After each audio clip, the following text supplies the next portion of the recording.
Trying to stand out from the crowd? How about a 3D printed lithophane business card?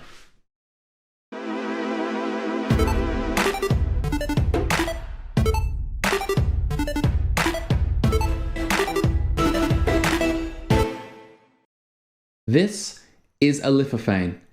Lithophane. Doesn't look like much now, but when you hold it up to light, an image appears magically from nowhere. It's a pretty cool novelty to 3D print, and the good news is they're really easy to make. In this video, I'm going to show you how I made this one, a bunch of other ones for my family, and then we're going to push the limits and see if we can make a really cool 3D printed business card. This image to lithophane website is linked in the description and it's become quite popular. If you're getting some use out of it, consider going to their Patreon page and donating a little bit of money. First thing we need to do is to come up to images and then choose our file. My standard policy anytime I'm trying out new software, especially with graphics, is to use a picture of Chuck Norris, so that's what I've chosen here. You'll notice there's a number of presets down the bottom. We've started with the flat one, but we're going to change it to outer curve. You'll notice that none of the changes are reflected until you hit the refresh button. If we zoom in with the mouse, we'll see that it's taken the black and white areas of the image and changed the height of them to suit. This means that when the light shines through from behind, the really thick bits will appear black for letting less light through, and the really thin bits will look light. Therefore, your picture can be accurately reproduced with your 3D printer. There's a couple of settings we need to get just right to make sure it prints properly. So let's come up to settings and start on model settings. The maximum size is your width of the object, however you can always scale it in your favorite slicer software before you print.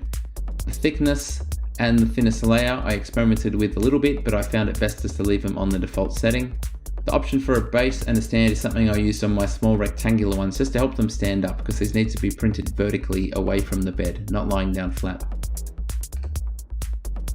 Now we're going to come to image settings and do the most important setting of all. By default, the software will be set to negative image. When we're 3D printing, we need to change that to positive image, otherwise our picture will be inverted after we 3D print it out. We'll come back to model and we'll refresh just to make sure our settings have been saved. Looks like we're ready to download and then to print. Here I'm using Simplified 3D, but it doesn't actually matter which slicing software you use. You can use whichever favorite one you have. There's only 3 things we need to get right after we import. The first is to make sure our object is facing up from the bed, perpendicular. If it lies down flat, we won't get the required detail. The next 2 are in our slicing profile. We need to make sure our infill is set to 100%, otherwise our model will be hollow and we won't get the required amount of light blocking to make the image be reproduced properly. The last thing to do is to come to your additions and make sure you're using a skirt or a brim. This will stop the object from falling over, and it should be pretty easy to peel this off at the end. You should be able to scale your object up and down to whatever size that you want in the software here. I'm going to scale mine up to 160 tall. Let's see how it looks.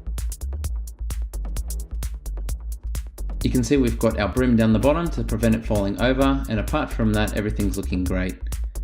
The lower you set the layer lines, the higher quality your image will be reproduced, but obviously it's going to take a lot longer, so you need to make a decision on what type of compromise you're willing to accept there. In addition to Chuck Norris, I also made some lithophanes for my family. By request from my boy, I made Thomas the Tank Engine. My girl wanted a unicorn. For my wife, only one thing would do, and that was David Hasselhoff.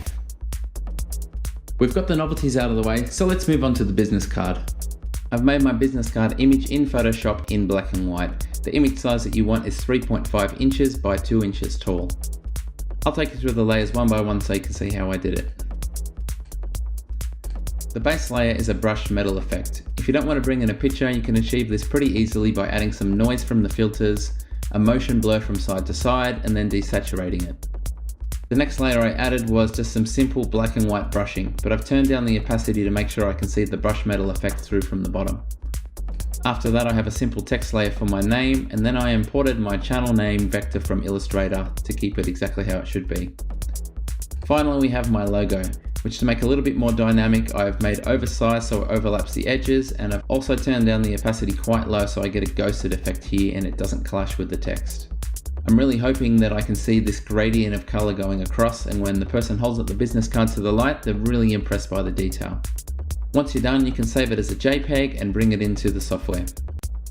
You might find that after using this website for a little while, it can really make your computer chug. So what you should do is refresh the page. All of your settings will be retained, but it should go fast again. Now we can come up to images and upload our new file. I'm going to change the settings very slightly just to help this one print. Firstly, I'm going to set my size to the correct size in millimeters, which is 89. The next thing I'm going to do is to add a small stand to the bottom just to help it stand up, and I can always snap that off when the print is finished. Let's hit refresh and see how it looks. You would have noticed that every time you apply a base, it'll rotate it 90 degrees automatically to orientate it the correct way for 3D printing. I'm ready to download and slice. Let's bring it in again and see how it looks. We can see we have a very fine texture here, which we're hoping will show up. We'll double check the size before we proceed just to make sure it's what we wanted, and it is 89 wide, which is perfect. All our settings are as before, except this time I'm going to lower the layer height to try and get that detail of all the lines that I put in.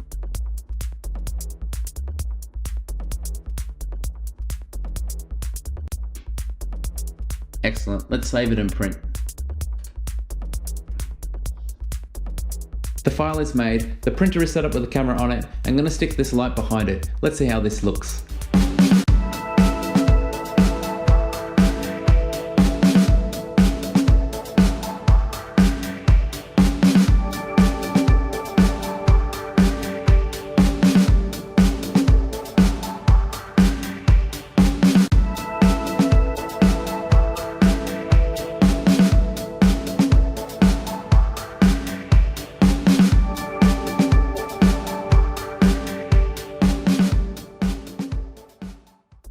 It's safe to say an image like this doesn't have quite the same effect as the pictures, but it does look really cool.